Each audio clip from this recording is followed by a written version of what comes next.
Halo sahabat Kepo, bersama saya Putu Aryatama dan rekan saya Bapak Uung Gondo Saputra di sebelah saya. Pada kesempatan kali ini kita akan membicarakan satu hal dan ini merupakan segmen terbaru dari Keterjasa Podcast, yaitu ngobrol bareng alumni ya. Dan saat ini kita sudah bersama dengan Bapak Supar. Pak Uung, mari kita sambut Bapak Suparnya. Halo, Halo Pak Supar. Halo, selamat sore, Sotihotu Namo Buddhaya. Selamat Sotihotu sore, Namo Oti Buddhaya. Namo Buddhaya. Pak Supar, sekarang kesibukannya apa, Pak Supar? Sekarang tidak sibuk ini. Pak Supar bisa saja. Ya. Sebelumnya akan kami sapa kepada seluruh sahabat alumni di seluruh pelosok tanah air, dari angkatan pertama sampai yang terakhir ini. Selamat mereka semua mengabdi untuk mengajarkan Buddha Dhamma, melestarikan Buddha Dhamma, mengabdi demi Buddha Dhamma. Tidak harus jadi pegawai negeri, tapi banyak kesempatan, banyak lahan untuk mengabdikan diri dalam Buddha Dhamma.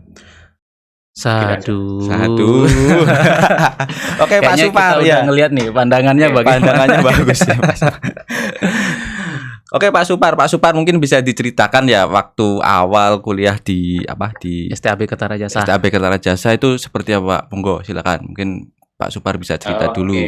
Awalnya itu tahun berapa? Apa mungkin kondisinya seperti apa dulu gitu? Silakan, monggo. Ya, baik. Kalau itu yang diminta, bahwa STAB Kertarajasa itu berdiri tahun 2000, ya, dan saat itu memang belum punya gedung, hanya satu ruangan yang untuk kuliah. Saat masih 1 tahun tidak ada masalah, satu ruangan bisa dipakai terus. Tapi setelah ada angkatan berikutnya harus gantian, ada shift, ya, shift siang, shift sore, bahkan ada setelah tahun ketiga ada shift malam. Oh, mantap ya. Iya, seperti orang kerja saja. Ya, jadi dosennya digilir juga. Ada yang masuk pagi, ada yang masuk siang, ada yang malam jam 9 baru mulai. Waduh, itu tahun berapa itu Pak bisa maksudnya waktu seperti itu ada shift-shiftan sampai 3 shift sampai malam begitu Pak? Iya, sebelum punya gedung berarti dari tahun 2000 sampai tahun 2003, 2004 itu kan kita belum punya gedung. Jadi saya kuliah itu dari awal sampai lulus itu belum menikmati gedung yang baru itu, ya, masih kuliahnya di Dhamma kelas yang sekarang untuk bursa itu, ya. Oh, bursa iya di sana ya.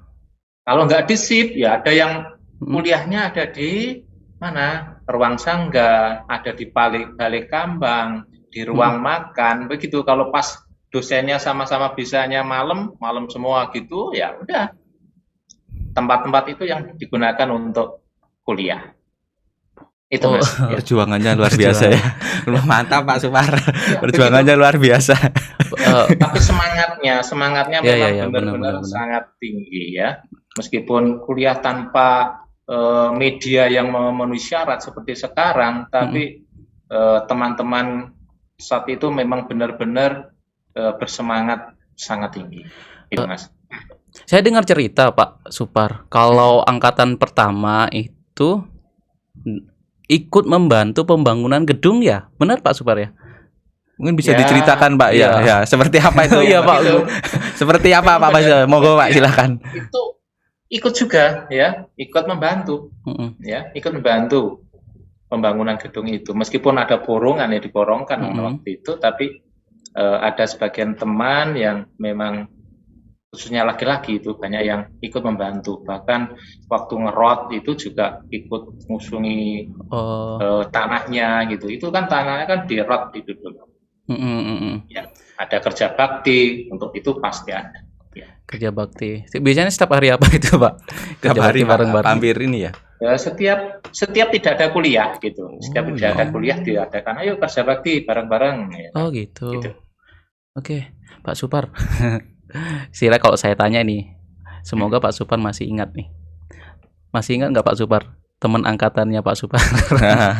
Teman-teman mungkin. Teman-teman saya Satu angkatan ada berapa orang gitu, Pak? satu angkatan itu ada 40 lebih, 42 kalau nggak salah. Waduh. 42 angka. Iya. Cukup banyak. Banyak sekali. Ya banyak. Ya. Masih ingat nggak namanya Pak? Namanya ya ada sebagian yang masih ingat ya. Pasti itu yang jadi pembimas di Lombok itu NTB itu Pak Artadi, Pak Rodi. Yang paling dekat ya Pak Suwono. Pak Suwono. Ya. Oh iya, ya Pak Suwono. Beliau angkatan pertama juga Pak ya. Angkatan. Kemudian Pak Sumarjo, Pak Kuncoro. Meskipun Pak Kuncoro itu tidak sampai 4 tahun, tapi dia baru 2 tahun ya, 2 tahun langsung ke Myanmar itu. Terus Bu Sri Rohani, sing ingat itu Pak Subari ya. Pak Subari. Itu ingat saya itu ya. Oke, itu teman angkatannya loh ya. Iya, jadi nanti teman angkatannya Pak Supar silakan komen.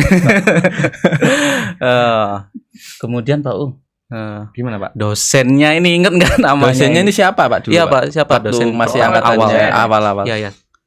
Ya, waktu pendirian itu ya dosennya ya memang lulusannya S1 ngajar program S1 kan? Betul. Itu banyak. Ketuanya waktu itu kan Bapak Insinyur Eko Legowo. Dosennya itu banyak Pak Suyanto, SPD, Pak Dr. Andes Suyanto, Ibu Elis, Ibu Bu Ina ya, Bu Ina juga. Bapak Bu Ina. Bu Ina juga. Ya, Bapak Wakimin. Pak Wakimin. Ya, itu dosen saya itu. Siap. Itu dosen itu, ya dosen saya. Dan saat itu saya belum lulus sudah jadi asisten dosen. Lucu kan ya, Pak Yono ya. Itu kan ada mata kuliah Pancasila. Kebetulan saya kan S1 punya S1 Pancasila ya, PMP KN kan waktu itu di Wisnuwardana. Kebetulan saya baru kuliah 1 semester atau 2 semester itu sudah Pak Suparaja yang ngajar Pancasila gitu. Jadi ya mahasiswa merangkap ngajar mata kuliah Pancasila sampai sekarang silanya tetap 5 Pancasila. Ya nyatu konteksnya yang berbeda ya Pak ya, sesuai konteksnya gitu. Oke. Pak Supar, mungkin setelah dari STAB mungkin jenjang karirnya bagaimana Pak? Mungkin bisa cerita sedikit gitu. Sampai mungkin apakah waktu itu Pak Supar sudah PNS atau bagaimana begitu? Apa bagaimana? Oh ya. Begini, saya diangkat pegawai negeri sebagai CPNS itu tanggal 1 Maret tahun 2000. Oh, pas berdiri ini ya? Kemudian kemudian berdirinya STAB kan Juli 2000, tahun 2000. Iya, bisa ya. Secara resmi itu. Jadi waktu akan merancang ya mendirikan STAB saya juga ikut rapat ya waktu itu dengan Pak Wahadi. Ya waktu itu dosennya Pak Wahadi juga, Pak Wahadi ya yang jadi pengawas gitu. Sekarang sudah pensiun. Waktu itu masih pengawas di Kota Malang, pengawas pendidikan agama Buddha di Malang, Kota Malang. Itu kemudian saya diangkat itu masih pakai ijazah PGA Buddha. PGA itu apa Pak? Buddha. Ya. PGA itu apa Pak? Kalau nggak salah setara SMA ya. Ada yang tahu mungkin. Ya, betul. PGA itu pendidikan guru agama Buddha, PGAB. Itu setara dengan SMA. Jadi saya setelah SMP masuk di PGA di Semaratungga, Ampel, Boyolali. Oh, iya Ampel. Tahun 1987, lulusnya tahun 1990. Ya. Jadi selama lahir, Pak. berapa tahun itu? 10 tahun. 10 Iya, tahun betul, 10 tahun. baru ada pengangkatan guru agama Buddha. Waduh. Jadi mulai golongan 2A karena ijazahnya ijazah PGA setara dengan SMA, SMK. Saya masuk CPNS itu golongan 2A. 2A ya. Gitu. Oke, oh gitu jadinya. Oh, jadi waktu itu masih SMA sudah bisa ya untuk mendaftarkan itu. Yo, karena kalau kita lihat waktu itu kayaknya belum ada STAB kan. Ya kan bener Pak Supar ya? Ya, belum waktu ada, itu masih Pak. ada, memang formasinya masih ada ke lulusan SMA, SMK itu bisa ya. PGA itu masih ada. Tapi setelah saya itu formasi itu kayaknya sudah dihapus setelah ada peraturan bahwa menjadi guru harus S1 itu ya. Kalau dulu masih ada D2 masih bisa, kan ada. Oh, jadi karena ada peraturan baru tersebut baru Pak Supar mengambil apa namanya? Kuliah lagi begitu, Pak ya. Ya, sebenarnya begini. Sebelum saya diangkat pun saya sudah kuliah di Wisnuwardana. Itu tahun 19 berapa ya? 92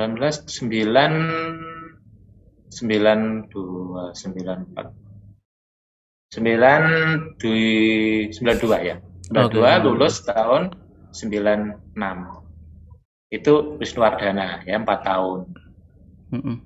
Baru tapi nggak digunakan karena tidak relevan dengan gitu dengan itu ya. Pengangkatannya ya Dengan hanya gelar saja, tapi tidak bisa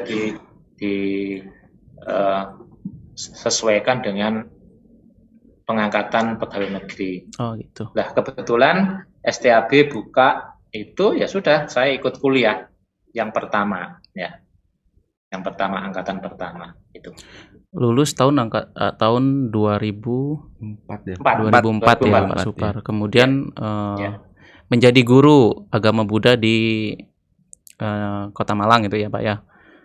Begini, angkatan pertama CPNS saya itu ada di Kasembon, Pait sana. Itu berarti kabupaten ya? Iya, Kabupaten Malang. Kabupaten Malang ya, Pak.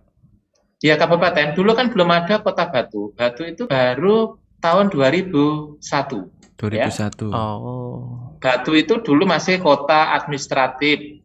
Kemudian jadi kota, berdiri sendiri, ada wali kotanya, itu baru tahun 2001 ya. Itu.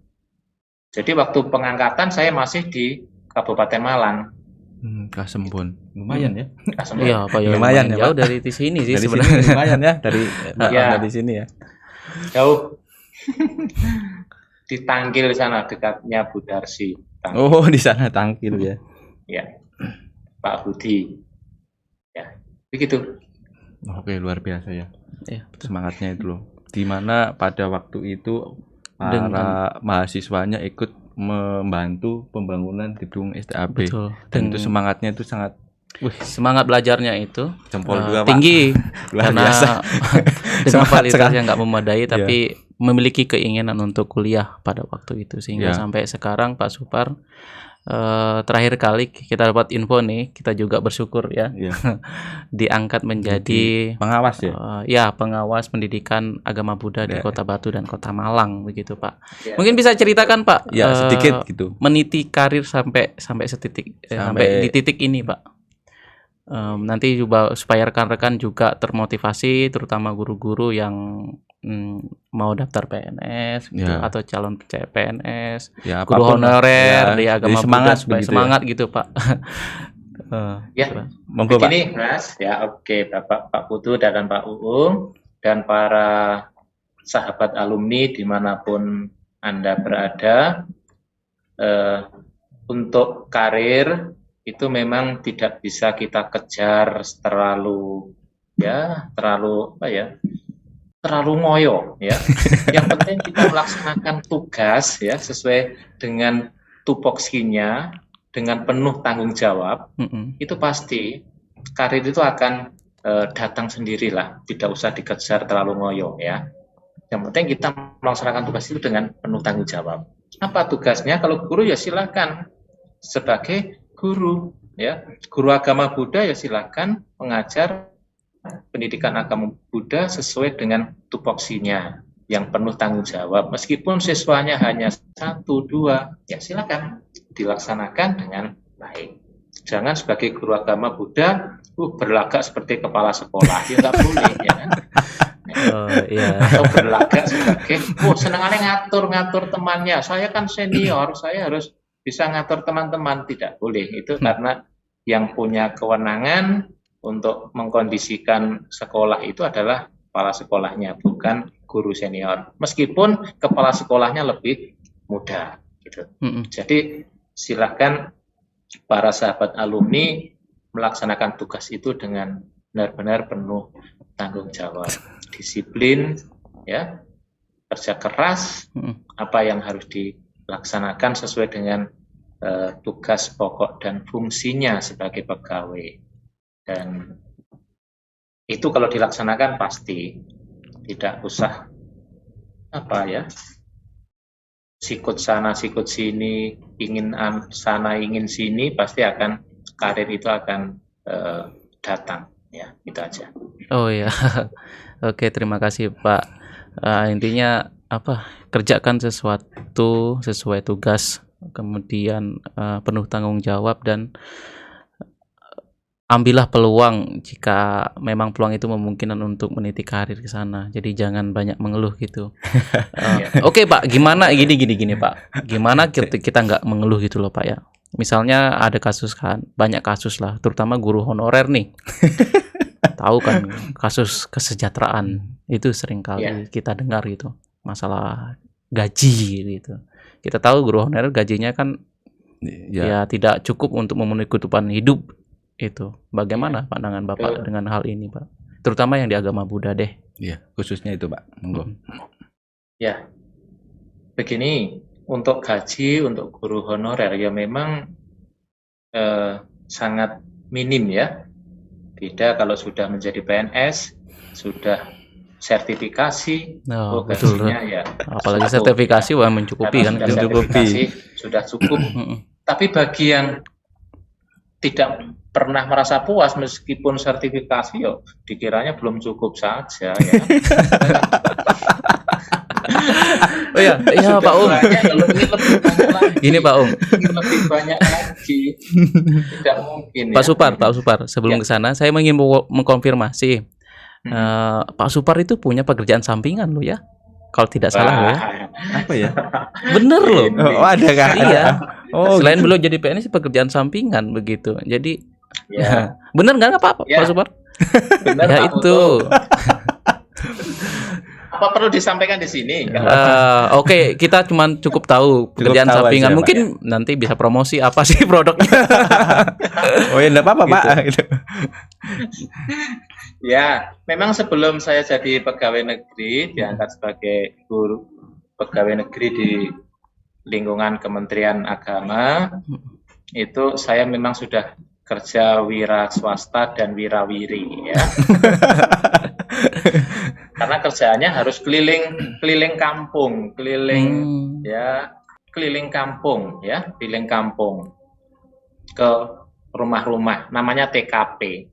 Apa itu, tukang Pak? Ketok pintu. Oh, tukang ketok pintu. Waktu itu di awal itu yang saya jual itu adalah pakaian. Oh, pakaian. Jadi seperti kalau berangkat seperti orang mau pindahan itu orang pakai dimasukkan di dalam satu tempat gitu, ditaruh di sepeda gitu, langsung dijajakan ke daerah-daerah yang jauh dari kota. Iya. Dan itu sistemnya tidak kontan. Kalau kontan orang-orang desa tidak punya uang banyak, uang lebih untuk itu, sehingga sistemnya kredit ya. Sistem kredit. Dan sampai sekarang kalau sekarang bukan pakaian lagi, kami ambil alih ke elektronik ya. Elektronik juga kebutuhan rumah tangga, meja, kursi, bahkan ada yang pesan keramik juga, ya sudah, nggak apa-apa, yang penting bisa saya lakukan. Yes, Oh. Nah, kapan saya lakukan itu setelah pulang kerja ya, pulang kerja itu setelah pulang itu ya paling cepat jam 3 itu baru keliling. Oh gitu Ya. gitu. Ya, kalau sekarang karena pulangnya jam 4 baru absen pulang ya, sekarang setengah 5 itu baru keluar lagi. Oh, Ke desa masih sana. tetap gitu ya, jualan gitu Pak Ya, ya. karena sistem kredit itu nggak bisa langsung habis. 1 tahun aja nggak mungkin bisa Oke. habis. Jadi ya daripada sore nganggur ya sudah dilanjutkan aja. Baik. Sekarang Oh. elektronik ya HP gitu loh, TV dan sebagainya. Itu yang kami Mantap, Pak. lakukan. Dan memang saya lihat guru-guru di desa saya Pak ya, di Lampung itu kan. Mereka kebanyakan Ya. berhasil secara ekonomi atau dibilang sejahtera itu mereka punya sampingan. Kalau di desa itu pasti banyak jadi seorang petani begitu, Pak. Ya. Ya jadi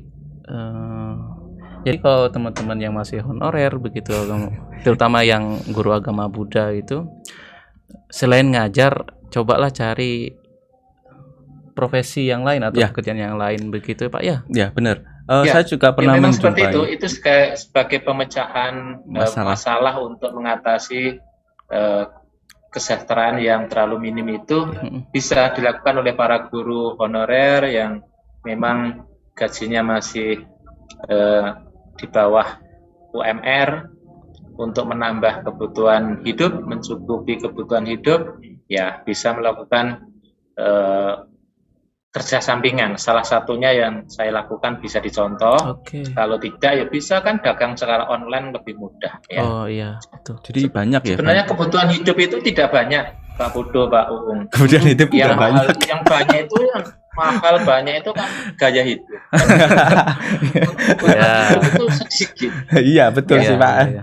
Ya, gaya hidup yang mahal yang banyak itu. Oh, temannya beli mobil, wah, saya ya harus beli mobil. Itu kan gaya. Iya sih, betul, Pak. Ganti HP, oh HP baru, oh, ikut yang baru. Ya, Itu namanya gaya hidup. Pak Supar, boleh tahu nggak guru honorer di Kota Batu Sama Malang berapa gajinya? Rata-rata aja, wis. Nggak usah sebut angka, nggak apa-apa juga sih. Ya, mungkin di bawah Ya. 1 juta atau di atas 1 Masih. juta gitu ya. Itu angka Masih Pak. di bawah.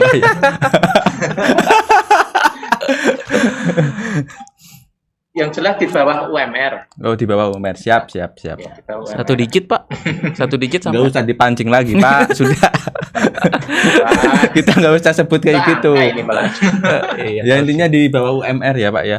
Jadi mungkin perlu Ya. sekali bahwa bagi teman-teman yang mungkin sudah lulus jadi guru walaupun jadi honorer tetap semangat seperti yang dilakukan Pak Supar juga ada mungkin untuk bisnis sampingan atau apa. Saya juga pernah melihat Pak Supar di pedalaman Kalimantan itu juga ada ya guru agama Buddha juga kayaknya sih belum negeri sih.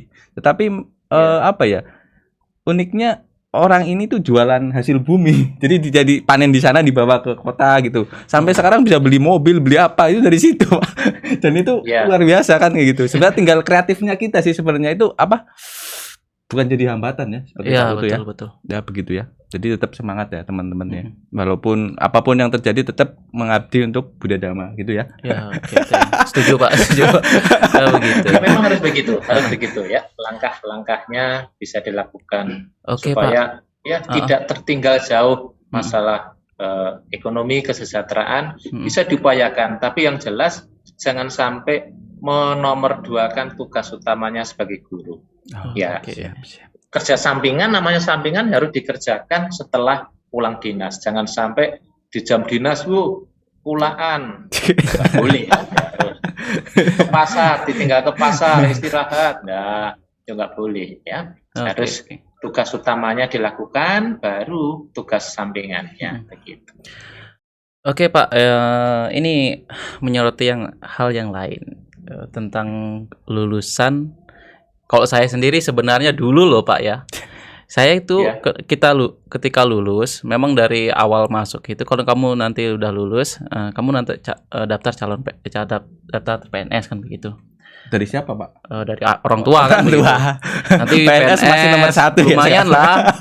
Maksudnya lumayan lah, ada jaminan hidup ke depan itu, terutama ketika pensiun kan masih ada dana pensiun kan begitu.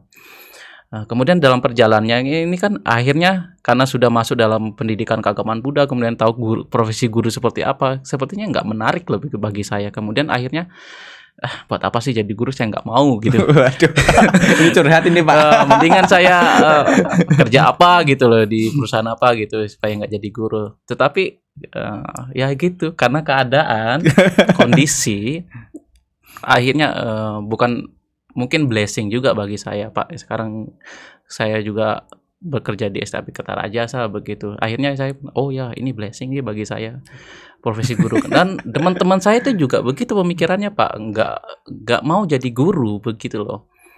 Kan banyak sekali di alumni kita ya, di grup kita ya Pak, ya, alumni kita itu biasanya berseliweran lowongan jadi guru di Batam dan lain sebagainya, dan kebanyakan itu terutama yang di daerah timur begitu, kebanyakan tuh nggak mau nerima gitu. Sepi peminat ya. Ya alasan gaji lah, banyak lah, jauh dari keluarga dan lain sebagainya gitu. Bagaimana Bapak menanggapi hal ini Pak?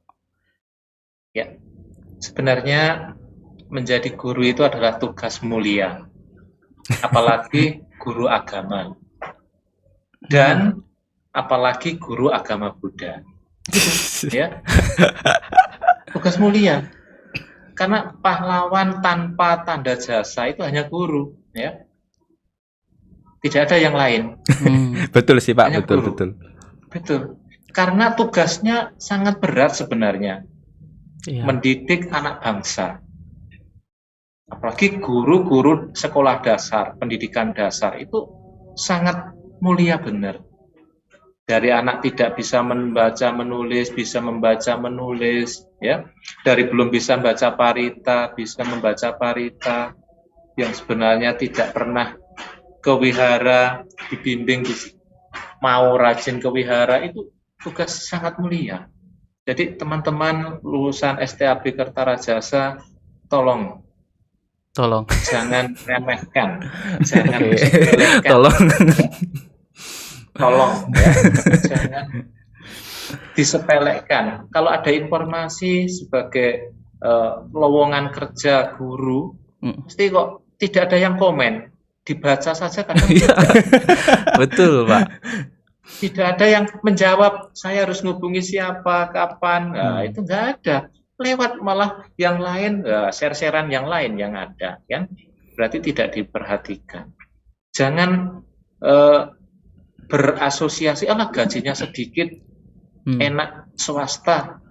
Nah, memang kalau diukur secara duniawi, secara materi ya memang gaji guru itu memang sedikit, ya. Pegawai negeri itu juga sedikit, tidak hanya guru saja. Kalau menjadi pegawai negeri ya sedikit memang.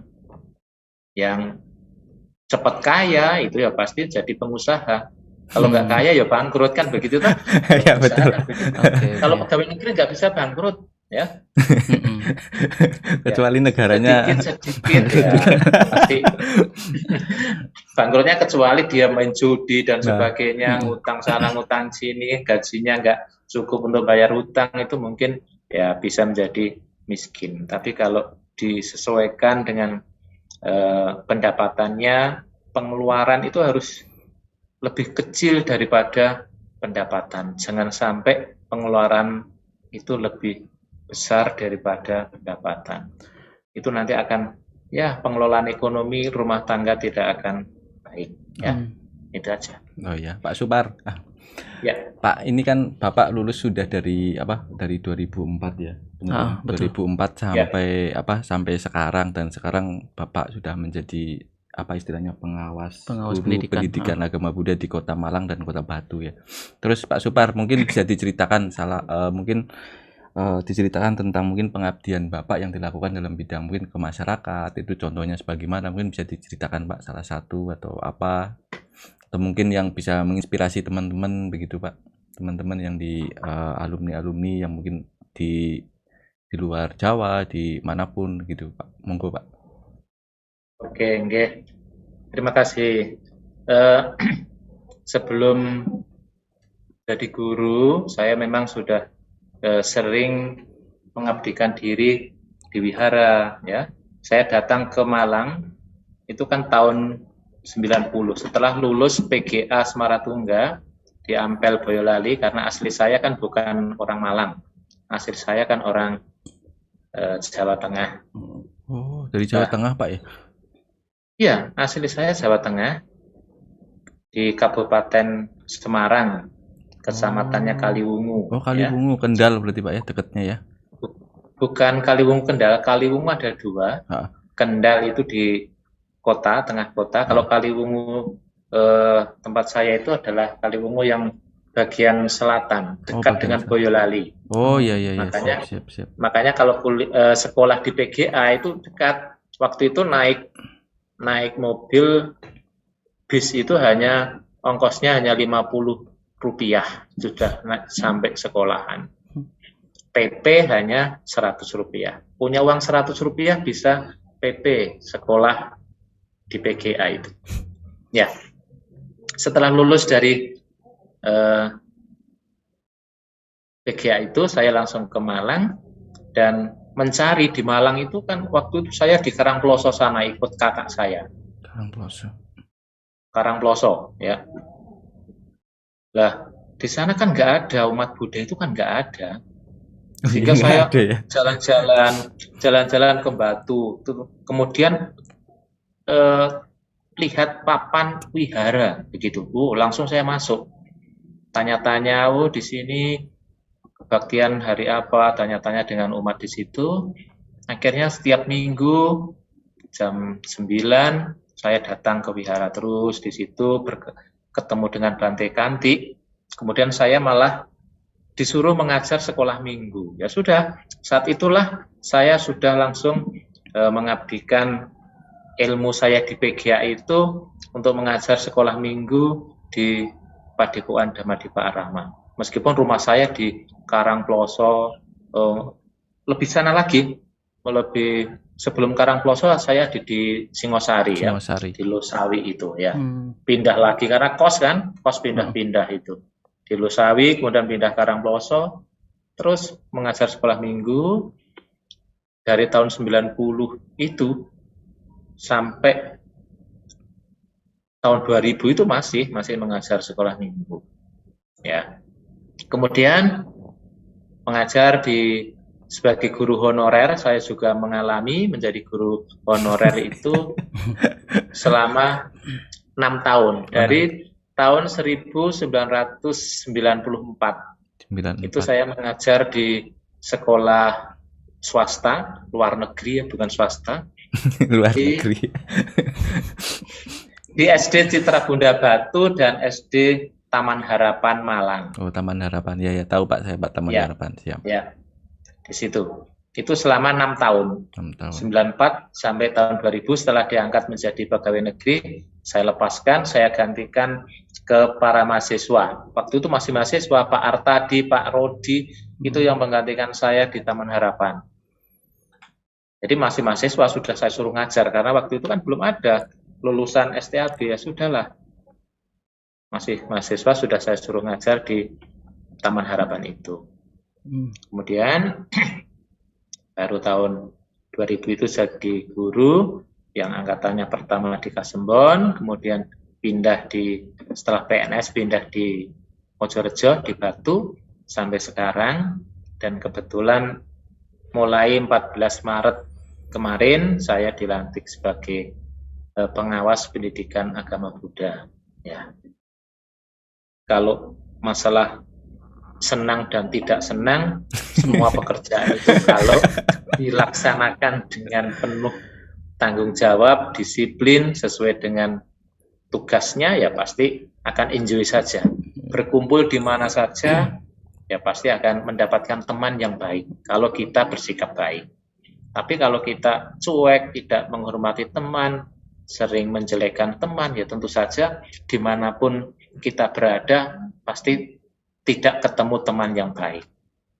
Jadi, para alumni, silakan menyesuaikan diri di mana bumi dipijak, disitulah langit harus dijunjung. Maksudnya kita harus menghormati sesuai dengan budaya, aturan di mana Anda berada. Itu pasti Anda semua akan menjadi orang yang dihormati juga di tempat itu. Itu Pak. Wah, Itu luar kuncinya. biasa sekali ya. Oke. Ya Pak Supar, bagaimana kacamata seorang Pak Supar sebagai pengawas pendidikan agama Buddha di Kota Malang dan di Kota Batu mengenai pendidikan agama Buddha itu sendiri, mulai dari kurikulum dan lain sebagainya Pak Supar. Kemudian apa yang nantinya Pak Supar akan lakukan untuk meningkatkan pendidikan agama Buddha terutama di Kota Batu dan Kota Malang. Mungkin apa yang apa kelemahannya, apa kekuatannya, begitu Pak Supar. Oke, baik, terima kasih Pak Putu. Memang saya baru 2 minggu ya, dari 14 Maret sampai sekarang 30 Maret 2022. Masalah pendidikan di Kota Batu dan Kota Malang untuk kondisi atau sumber daya manusianya bagi pengajarnya memang sudah memenuhi syarat, sudah sertifikasi, punya sertifikat pendidikan agama Buddha. Yang belum masih juga secara SDM-nya sudah memiliki ijazah S1. Jadi secara formal mereka sudah memenuhi syarat sebagai pendidik yang profesional. Nah, tentang kurikulum tentu saja yang kita pakai sekarang adalah kurikulum 2013 atau disebut juga kurikulum nasional. Bahkan ini akan diluncurkan kurikulum prototipe yang diberi kebebasan ya, nanti pengajar itu diberi kebebasan, merdeka belajar, merdeka mengajar ya. Jadi nggak ngajar.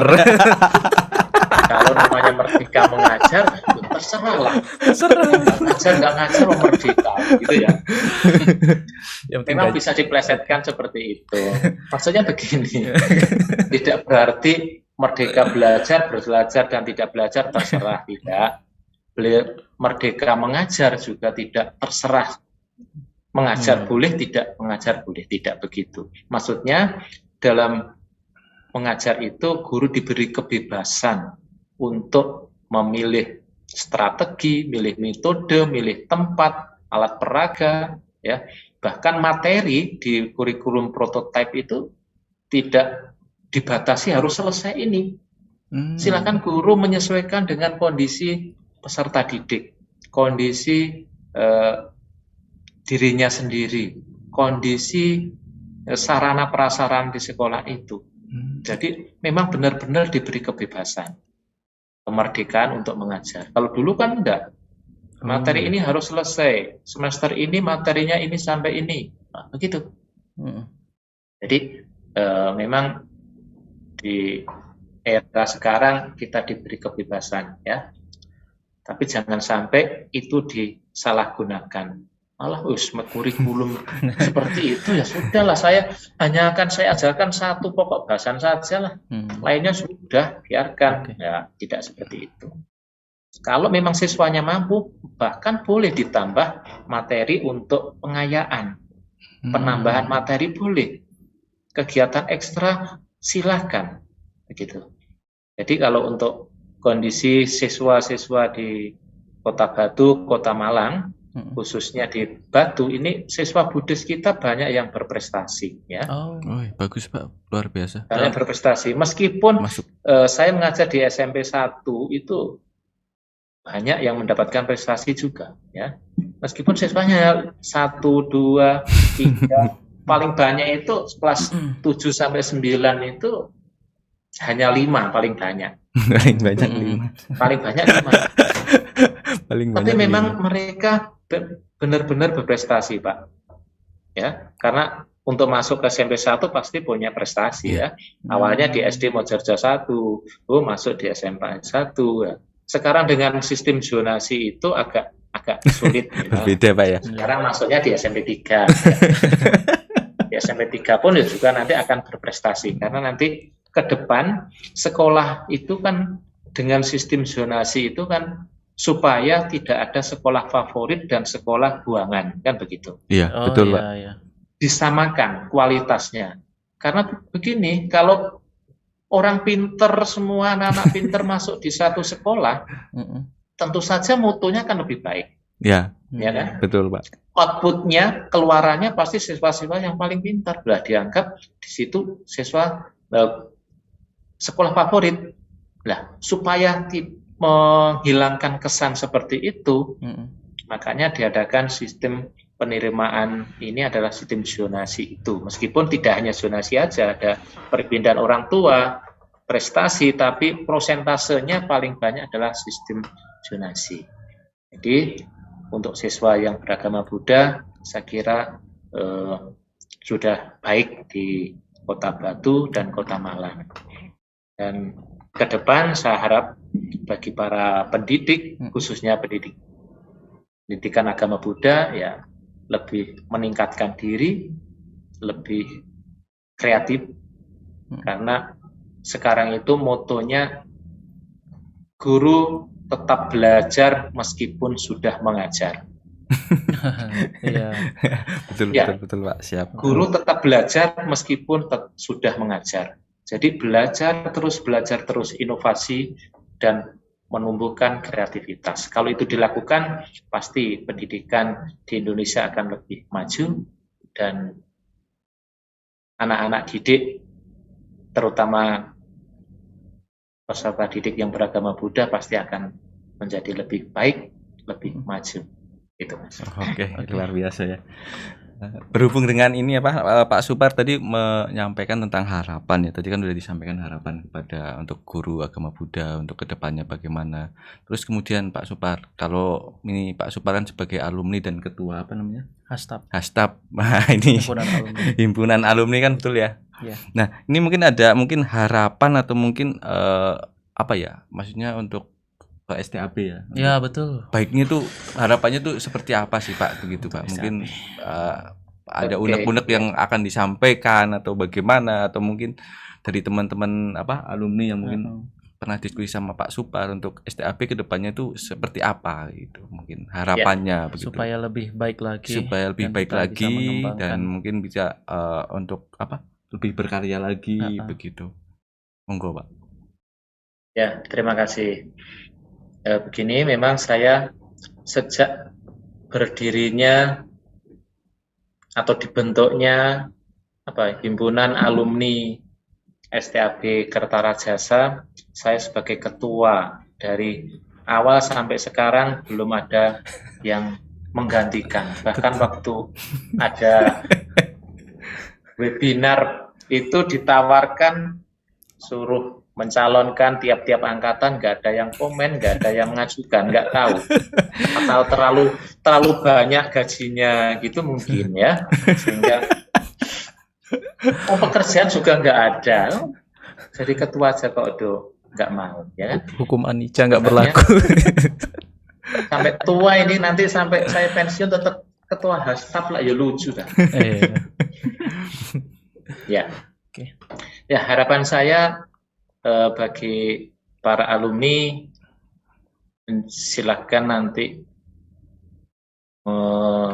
melaksanakan tugas dan tanggung jawabnya mereka atau Anda berada bertempat kerja di mana saja, selalu berintegritas.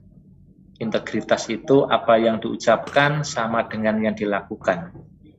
Kalau ngomong A ya sudah, lakukan A. Kalau ngomong B ya lakukan B. Berintegritas yang tinggi. Kerja penuh tanggung jawab, itu pasti para alumni menjadi alumni yang baik, sesuai dengan ajaran Buddha. Dan untuk Kertarajasa, lembaganya ya tentu saja kami mohon dikelola dengan penuh bertanggung jawab, sehingga perlu tenaga-tenaga yang profesional, baik tenaga administrasinya, para dosennya, pengurus yayasannya, dan dilengkapi juga dengan sarana dan prasarana yang memadai, saya kira sarpras di STAB Kertarajasa sudah cukup lengkap, tinggal pemanfaatannya saja. Ya, lab komputer ada, lab bahasa ada, ya.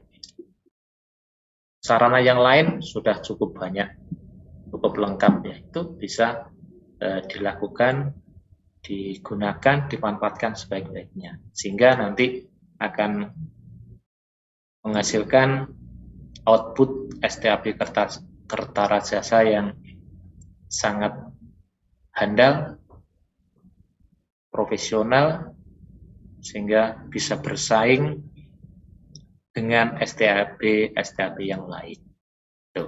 Prestasi harus kita kejar, ya. Tidak hanya kita impikan, ya, dan dengan berusaha yang keras. Saya sendiri nggak tahu dulu itu kok dijadikan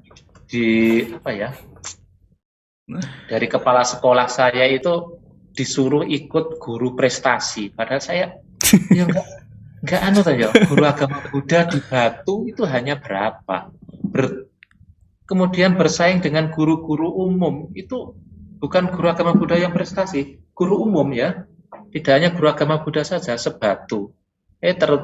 Ternyata saya mendapatkan juara 2 untuk Kota Batu guru prestasi. Waduh, luar biasa, selamat Pak.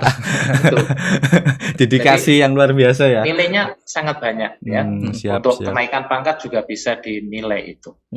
Yang saingannya sekota Batu kan juga banyak, tapi ternyata bisa mendapatkan juara 2. Ya, apa yang saya lakukan ya sesuai dengan petunjuk teknis itu, ya. Apa yang harus disiapkan sebagai guru prestasi, apa saja ya sudah didukung dengan kepala sekolah, karena kepala sekolah yang mengasuhkan, ya sudah kita lakukan. Jadi pengamatan saya ya membuat makalahnya juga pendidikan agama Buddha. Mengajarnya, loh kok sedikit sekali Pak siswanya? Ya memang hanya sedikit Pak. Siswa saya hanya 3 ini satu kelas. Itu di kelas 3 karena tidak bisa harus satu kelas, tidak boleh beberapa kelas jadikan satu, nggak boleh untuk analisis itu. Ya sudah, siswanya hanya 3, ya sudah. Ternyata pengujinya juga, oh ya begitu ya Pak, ya udah. Ya itu Mas. Oke, terima kasih Pak Supar sudah berkenan ya, ngobrol-ngobrol ya, bincang-bincang dengan kami di segmen yang baru dan pertama ini bincang dengan alumni. Semoga ini bisa menjadi wadah bagi kita semua di sini untuk kemajuan, perkembangan dan kemajuan agama Buddha di Indonesia ini. Begitu Pak Supar. Ya, Pak. Kemudian pesan yang dapat kita ambil itu adalah apapun yang kita lakukan saat ini merupakan sebuah tabungan, baik itu dari skill dan lain sebagainya, tabungan untuk nanti kita suatu saat pada kondisi yang pas, pada peluang yang tepat, apa yang kita lakukan saat ini, mulai dari mendidik, mengajarkan, baik moral, spiritual, dan intelektual, kemudian kita juga sabar, tekun, dan tak penuh tanggung jawab dengan profesi kita saat ini, suatu saat nanti pas peluangnya, kondisinya pas, pasti akan mendapatkan jalan untuk kesejahteraan kita atau cita-cita yang Anda dapatkan, begitu. Itu ya, dari saya. Oke, Pak Supar. Terima kasih banyak Pak Supar udah meluangkan waktu untuk berbincang di Kepo Alumni pada hari ini. Semoga bisa menginspirasi dari teman-teman alumni juga yang lain, yang mana nanti mungkin segmen ini akan kita lanjutkan Pak ya. Harus Pak, harus dilanjutkan. Dan kemudian mungkin kita akan cari dari alumni-alumni yang selanjutnya, gitu.